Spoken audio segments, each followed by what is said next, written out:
அனைவருக்கும் இனிய மாலை வணக்கம். கடந்த பல ஆண்டுகளாக நமது நவி மும்பை தமிழ்ச்சங்கம் பாரதியின் விழாவினை மிகவும் சிறப்பாக கொண்டாடி வருகிறது. கடந்த ஆண்டு நமது பிரதமர் திரு நரேந்திர மோடி அவர்களின் தலைமையில் சென்னையை சேர்ந்த வானவில் பண்பாட்டு மையம் என்ற அமைப்பின் மூலமாக இணைந்து இந்த விழாவினை மிகவும் சிறப்பாக கொண்டாடினோம். இந்த ஆண்டும் யூடியூப் வாயிலாக பாரதி விழாவினை கொண்டாடுவதில் நவம் மும்பை தமிழ்ச்சங்கம் மிகவும் பெருமை அடைகிறது. இன்றைய இந்த நிகழ்ச்சிக்காக இந்தியாவிலிருந்து பல பகுதிகளில் இருந்தும் தமிழ் ஆர்வலர்கள் மற்றும் தமிழ் அறிஞர்கள் பங்கு பெற்றிருக்கிறார்கள். இந்த பல்சுவை நிகழ்ச்சியினை உங்களுக்காக தொகுத்து வழங்குவதில் நவி மும்பை தமிழ்ச்சங்கம் பெருமை கொள்கிறது. இன்றைய நிகழ்ச்சியின் முதல் நிகழ்வாக சென்னையின் வானவில் பண்பாட்டு மையத்தின் அமைப்பாளர், கவிஞர், வழக்கறிஞர் திரு கே ரவி அவர்கள் வழங்கும் ஒரு வாழ்த்து கவிதை. இவர் கடந்த 50 ஆண்டுகளாக நூற்றுக்கணக்கான கவிதைகளும் பல ஆய்வு கட்டுரைகளும் தமிழ் ஆங்கில நூல்கள் 9 படைத்துள்ளவர். சட்டம், தத்துவம், சமூகவியல், இலக்கியம் ஆகிய துறைகளில் இவருடைய படைப்புகள் பரவியுள்ளன. 25 ஆண்டுகளாக வானவில் பண்பாட்டு மையம் என்ற அமைப்பின் மூலம் ஆண்டுதோறும் ஜதி பல்லக்கில் மகாகவி பாரதியார் சிலையை ஊர்வலமாக எடுத்துச் சென்று பாரதியாருக்கு மிக சிறப்பாக விழா நடத்தி வரும் பாரதி பக்தர் இவர். இவருடைய படைப்புகள் பற்றி 80க்கும் அதிகமான கருத்தரங்கங்கள் இதுவரை நடந்துள்ளன. முனைவர் பட்டத்துக்கான ஆராய்ச்சி பொருளாக இவரது படைப்புகள் பெருமை பெற்றுள்ளன. நமது நவி மும்பை தமிழ்ச்சங்கத்திற்காக திரு ரவி அவர்கள் வழங்கும் ஒரு வாழ்த்து கவிதை. வணக்கம். தேசபக்தியும் தெய்வ பக்தியும் கண் இரண்டெனக் கொண்டவன், சிந்தையால் இந்த அண்டம் யாவையும் சென்று கண்டு அமுது உண்டவன், மீசையும் தலைப்பாகையும் தனி வீரமிடுக்குடன் நின்றவன், மிச்சம் மீதி இல்லாமல் சொன்னவன், மின்னலாய் வந்து சென்றவன், எங்கள் பாரதி எங்கள் பாரதி என்று போற்றுமே உலகெல்லாம், எங்கும் பாரதி என்றும் பாரதி எதிரொலிக்குமே திசையலாம், பிரிவதற்கிலை என்ற நன்னிலை பீடுடை திருமந்திரம் பெற்ற தாயென இந்த நாட்டினை பேணுகின்ற சுதந்திரம், ஒருவனுக்குணவிலையனில் ஜகம் முழுதுமே உடன் அழித்திட உலுக்கினான் குரல் எழுப்பினான் உலகுறக்கம் நீங்கியே விழித்திட, எங்கள் பாரதி என்று போற்றுமே உலகெல்லாம், எங்கும் பாரதி என்றும் பாரதி எதிரொலிக்குமே திசையலாம். வணக்கம். எங்கும் பாரதி எதிலும் பாரதி என்று பெருமையாக மார்த்தட்டி 8 திக்கும் எதிரொலிக்க பாரதிக்கு வாழ்த்து கூறிய திரு கே ரவி அவர்களுக்கு நவி மும்பை தமிழ்ச்சங்கம் சார்பாக மனமார்ந்த நன்றியினை தெரிவித்துக் கொள்கிறோம். அடுத்து இன்றைய பாரதி விழாவின் முதல் நிகழ்வாக ஒரு பாப்பா பாட்டு. ஆம், பாரதி பாப்பாவிற்காக ஓடி விளையாடு பாப்பா என்று பாட்டு எழுதினான். இதோ இன்று சென்னையிலிருந்து ஒரு பாப்பா குமாரி அக்ஷயா கணேஷ் பாரதியின் நெஞ்சுக்கு நீதியும் என்ற பாடலை இறை வணக்கமாக வழங்குகிறார். நெஞ்சுக்கு நீதியும் தோளுக்கு வாழும் நிறைந்த சுடர் மணிபூர், நெஞ்சுக்கு நீதியும் தோளுக்கு வாழும் நிறைந்த சுடர் மணிபூர், பஞ்சுக்கு நேர் பல துன்பங்களாம் இவள் பாவைக்கு நேர் பெரும் தீ, வஞ்சனையின்றி பகையின்றி சூதின்றி வையகமாந்தரெல்லாம், வஞ்சனையின்றி பகையின்றி சூதின்றி வையகமாந்தரெல்லாம், பஞ்சமென்றே உரைப்பீர் அவள் பேர் சக்தி ஓம் சக்தி ஓம் சக்தி ஓம், தஞ்சமென்றே உரைப்பீர் அவள் பேர் சக்தி ஓம் சக்தி ஓம் சக்தி ஓம்,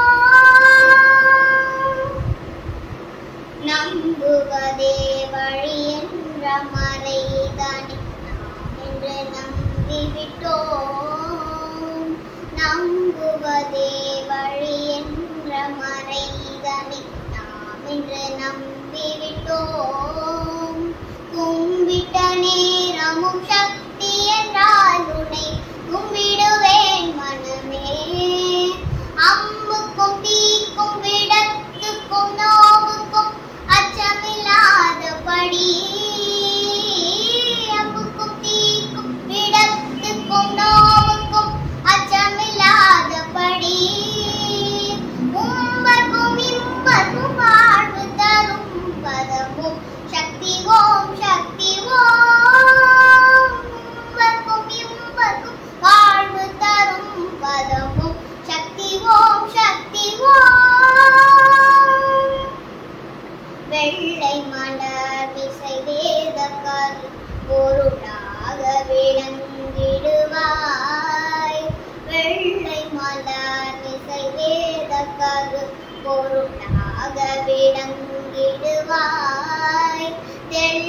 கலை தமிழ் வாணி நேற்கொரு விண்ணப்பம் செய்திடுவேன்.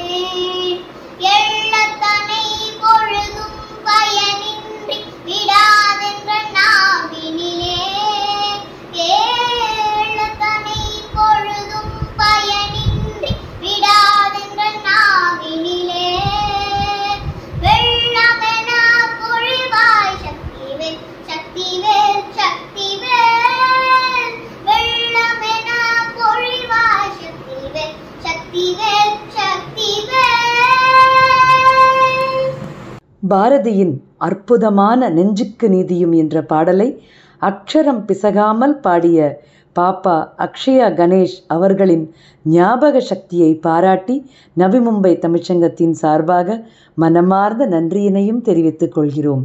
அடுத்து பெண்ணுரிமை பற்றியும் விடுதலை பற்றியும் பாரதியின் வார்த்தைகளால் வாழ்த்தி பேச வருகிறார் கோயம்புத்தூரிலிருந்து கல்லூரி உதவி பேராசிரியை முனைவர் குரு ஞானாம்பிகா அவர்கள். இவருக்கு 18 ஆண்டுகள் பணி அனுபவமும் தமிழ் பேச்சு மற்றும் எழுத்து என்று 2 தளங்களிலும் இயங்கி வருபவர். 2003 முதல் பல தொலைக்காட்சி பட்டிமன்றங்களில் பங்கேற்று வரும் இவர் எழுதிய புத்தகங்கள் 11. இப்பொழுது நமக்காக கோயம்புத்தூரிலிருந்து முனைவர் குரு ஞானாம்பிகா. வணக்கம். மகாகவி பாரதியாரின் 140வது பிறந்த நாள் விழாவை ஒட்டி சிறப்பாக இப்படி ஒரு நிகழ்வை அமைத்துக் கொடுத்தமைக்கு நன்றி கலந்த வணக்கத்தினை தெரிவித்துக் கொண்டு, அக்னி குஞ்சொன்று கண்டேன், அதை யாங்கொரு காட்டிடை பொந்தினில் வைத்தேன், வெந்து தணிந்தது காடு தழல் வீரத்தில் குஞ்சென்றும் மூப்பென்றும் உண்டோ என்று இளைஞர்களுக்கெல்லாம் எழுச்சி ஊட்டியவன் மகாகவி பாரதி. அந்த அக்னி குஞ்சாகவே நான் பாரதியை பார்க்கிறேன். பாரதிங்கிற ஒரு மனிதன் இந்த மண்ணிலே இருந்து உதயமாகவில்லை என்று சொன்னால் இன்றைக்கு தமிழகத்து பெண்கள் இத்தனை தூரம் தலை நிமிர்ந்திருப்பார்களா என்று தெரியவில்லை. பாரதியார் அவர்கள் எழுதிய கட்டுரையில் அன்னைக்கு இருந்த காலச்சூழலை மிக அழகாக படம் பிடிச்சு காட்டியிருப்பார். அன்றைக்கு இருந்த பெண்களுக்கு இருந்த கொடுமைகளை எல்லாம் வரிசைப்படுத்தி பெண்களுக்கு எவையெல்லாம் வேண்டும் என்று குரல் எழுப்பியவன் பாரதி. குழந்தை திருமணம் பிள்ளைங்களுக்கு செய்யக்கூடாது, ருதுவான பின்புதான் திருமணம் செய்யணும், ஒரு பெண் தனக்கு பிடித்தமானவனை தேர்ந்தெடுக்கக்கூடிய உரிமையை இந்த சமுதாயமும் குடும்பமும் அவளுக்கு வழங்க வேண்டும். ஒருவேளை திருமணம் செய்து கொண்ட அந்த ஆண் சரியாக வாழ தகுதி இல்லை என்றால் அவனிடம் இருந்து விலகுவதற்கான அனுமதியை சட்டம் அளிக்க வேண்டும். ஒரு பெண் விரும்பினால் ஒரு விதவை பெண்ணாக இருந்தாலோ அல்லது விலகி வந்த பெண்ணாக இருந்தாலோ தான் விரும்பிய ஒருவரை தேர்ந்தெடுத்து திருமணம் செய்து கொள்ளுகிற உரிமை அவளுக்கு வழங்கப்பட வேண்டும். ஒருவேளை திருமணம் செய்யவில்லை என்று சொன்னால் தனித்தே வாழ வேண்டும் என்று விரும்பினால் கூட அவளை பற்றிய விமர்சனம் செய்யக்கூடாது. பெண் தனக்கு பிடித்த தொழிலை செய்வதற்கான உரிமையை கொடுக்க வேண்டும். அரசாங்கத்தில் அவளுக்கு உத்தியோகம் வழங்கப்பட வேண்டும். இப்படியெல்லாம் ஒரு நிறைய கட்டளைகள் அவர் கொடுக்கிறார். இன்றைக்கு சொல்ல போனால் அந்த கட்டளைகள் எல்லாம் இந்த சமூகம் பெண்ணுக்கு வழங்கி இருக்கிறது. ஒரு சமையல் அறையிலே அடுப்பங்கரையிலே அந்த கரிபடிந்த சுவர்களுக்கு இடையிலே கணக்கு வழக்கை கூட அந்த சுண்ணாம்பினை வைத்துக்கொண்டு கோடுகளாக வரைந்து பழகி அவளுடைய விரல்களுக்கு இன்றைக்கு கணினி என்பது பழக்கமாகி இருக்கிறது அப்படின்னு சொன்னா, பாரதி நமக்காக கேட்டுக்கொண்ட இந்த உலகத்திடம் அவன் விடுத்த அறைக்கூவல் அப்படின்னு சொல்லலாம். பாரதியின் கவிதையிலிருந்து பெண்ணுரிமை பற்றி அழகாக எடுத்துரைத்து வாழ்த்திய முனைவர் குரு ஞானாம்பிகா அவர்களுக்கு நவி மும்பை தமிழ்ச்சங்கத்தின் சார்பாக மனமார்ந்த நன்றியினை தெரிவித்துக் கொள்கிறோம். அடுத்து மும்பையைச் சேர்ந்த நிருத்திய சமர்ப்பணம் என்ற நாட்டிய பள்ளியைச் சேர்ந்த குரு ரம்யா அவர்களின் மாணவிகள் பாரதியின் காக்கை சிறகினிலே என்ற பாடலுக்கு குழு நடனம் வழங்குகிறார்கள்.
காக்கை சிறகினிலே என்ற பாரதியின் கண்ணன் பாடலுக்கு அற்புதமாக நடனம் அமைத்த குரு ரம்யா அவர்களுக்கும் அழகாக நடனமாடிய அவரின் மாணவர்களுக்கும் நவி மும்பை தமிழ்ச்சங்கம் சார்பாக மனமார்ந்த நன்றியினை தெரிவித்துக் கொள்கிறோம். அடுத்து நமது நவி மும்பை தமிழ்ச்சங்கத்தின் ஆயுட்கால உறுப்பினரும் கண்ணதாசன் இலக்கிய பேரவையின் நிறுவனருமான கவிஞர் சாந்தாராம் அவர்கள் வழங்கும் வாழ்த்துரை. வணக்கம். பாரதியின் புதுமை முகம். கவிதை எழுதுபவன் கவி என்று, கவிதையே வாழ்க்கையாக உடையோன், வாழ்க்கையே கவிதையாகச் செய்தோன் அவனே கவி என்ற புதுமை சிந்தனையை கொடுத்தவன் பைந்தமிழ் தேர்ப்பாகன் மகாகவி சுப்பிரமணிய பாரதியார்.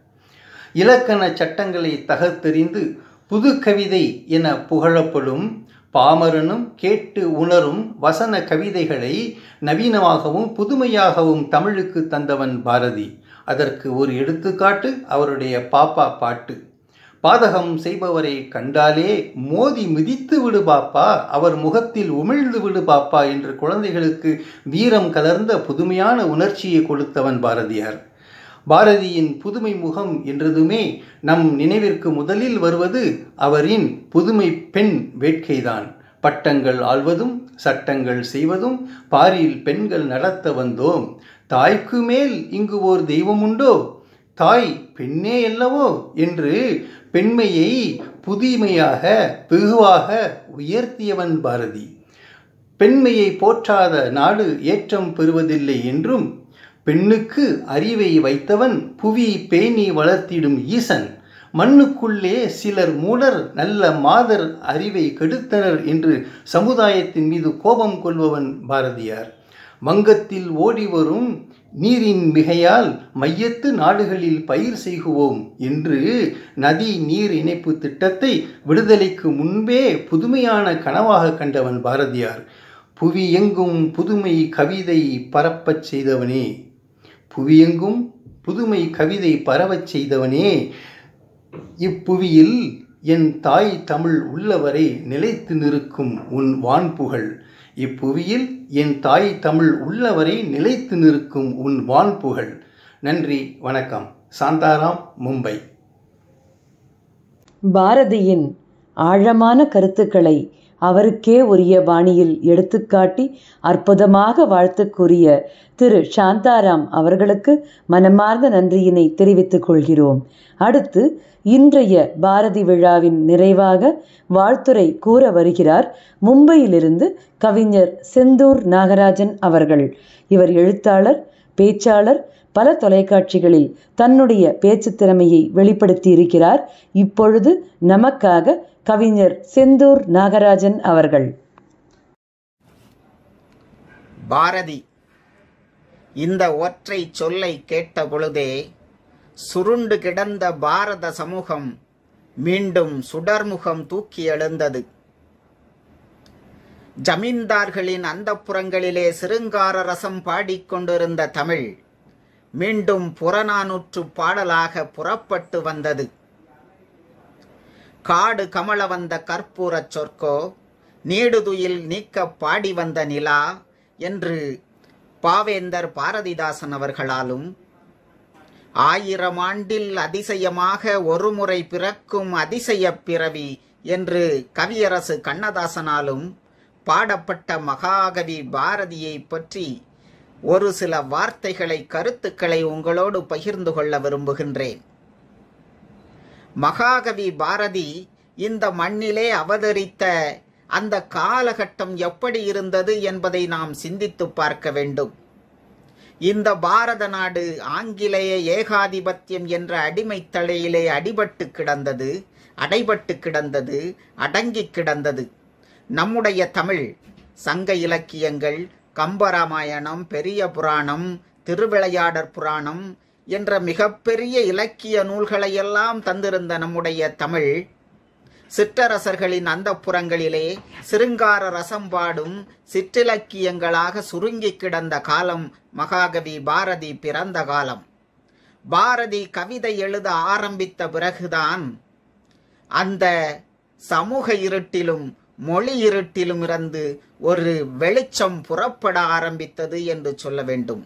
அவனுடைய எழுத்துக்கள், அவனுடைய கவிதைகள் சமூகத்தை மேம்படுத்தவும், தமிழை மேம்படுத்தவும், தமிழ் இனத்தை மேம்படுத்தவும் முழங்கி நின்ற கருத்துக்களாகும், முழங்கி நின்ற பாஞ்சசன்யங்களாகும்.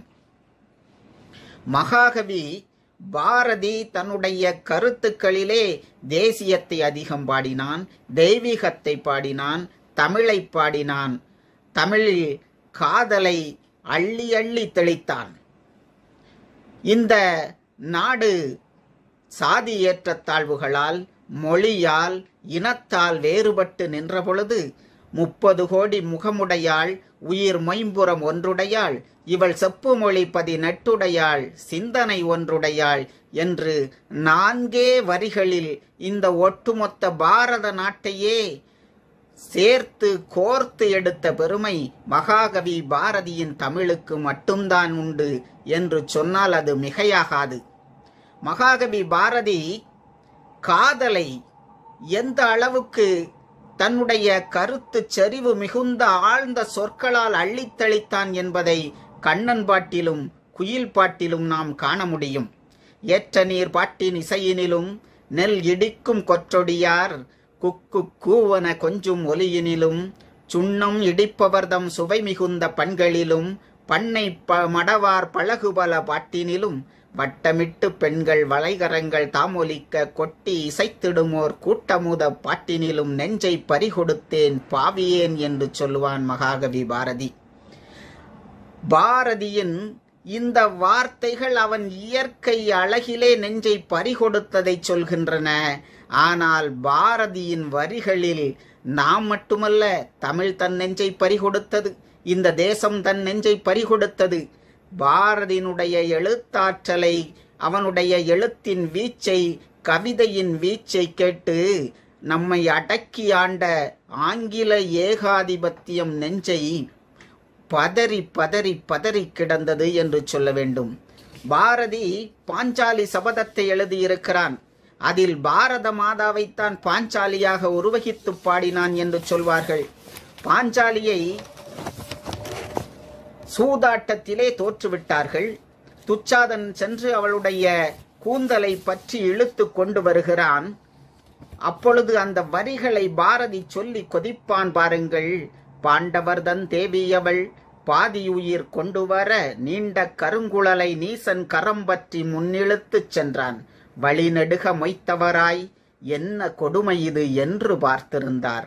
ஊரவர்தம் கேழ்மை உரைக்கும் தரமாமோ, ஊரவர்தம் கீழ்மை உரைக்கும் தரமாமோ, வீரமிலா நாய்கள் விலங்காம் இளவரசன் தன்னை மிதித்து தராதலத்திற் போக்கியே பொன்னை அவள் அந்த புறத்தில் சேர்க்காமல், பொன்னை அவள் அந்த புறத்தில் சேர்க்காமல் நெட்டை மரங்களென நின்று புலம்பினார் பெட்டை புலம்பல் பிறருக்கு துணையாமோ என்று கொதிக்கின்றான் மகாகவி பாரதி. பாஞ்சாலியை சபைக்கு இழுத்து வருகிறார்கள். துச்சாதனன் அவள் ஆடையிலே கை வைக்கின்றான். இதை கேட்டவுடன் பீமனாக மாறி நிற்கிறான் மகாகவி பாரதி. சூதர் மனைகளிலே அன்னே தொண்டு மகளிருண்டு, சூதிர் பணயமென்றே அங்கோர் தொண்டச்சி போனதில்லை. ஏது கருதி வைத்தாய் அன்னே யாரை பணயம் வைத்தாய், மாதர் குல விளக்கை அன்பே வாய்ந்த வடிவழகை, பூமி அரசரெல்லாம் கண்டே போற்ற விளங்குகிறான், சாமி புகழினுக்கே வெம்போர் சண்டன பாஞ்சாலன். அவன் சுடர் மகளை அன்னே ஆடி இழந்து விட்டாய், தவறு செய்து விட்டாய் அன்னே, தர்மம் கொன்று விட்டாய் என்று கொதித்து நிற்கிறான்.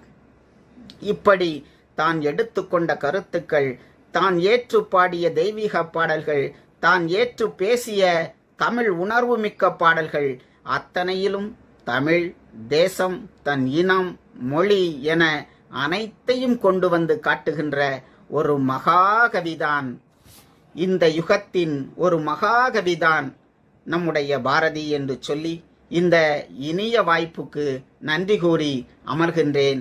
நன்றி, வணக்கம். பாரதியின் படைப்புகளை ஆழமாக ஆராய்ந்து அற்புதமாக வாழ்த்துரை வழங்கிய கவிஞர் செந்தூர் நாகராஜன் அவர்களுக்கு நவி மும்பை தமிழ்ச்சங்கத்தின் சார்பாக மனமார்ந்த நன்றியினை தெரிவித்துக் கொள்கிறோம். பாரதி விழா பல்சுவை இன்றைய நிகழ்ச்சியில் பங்கு பெற்ற அனைத்து பங்கேற்பாளர்களுக்கும் நவி மும்பை தமிழ்ச்சங்கத்தின் சார்பாக மனமார்ந்த நன்றியினை தெரிவித்துக் கொள்கிறோம். எங்கள் தொழில்நுட்ப தலைவர் திரு கணேஷ் சுப்பிரமணியம் அவர்களுக்கும் ITM குழுவினருக்கும் நவி மும்பை தமிழ்ச்சங்கத்தின் சார்பாக மனமார்ந்த நன்றியினை தெரிவித்துக் கொள்கிறோம். நன்றி, வணக்கம்.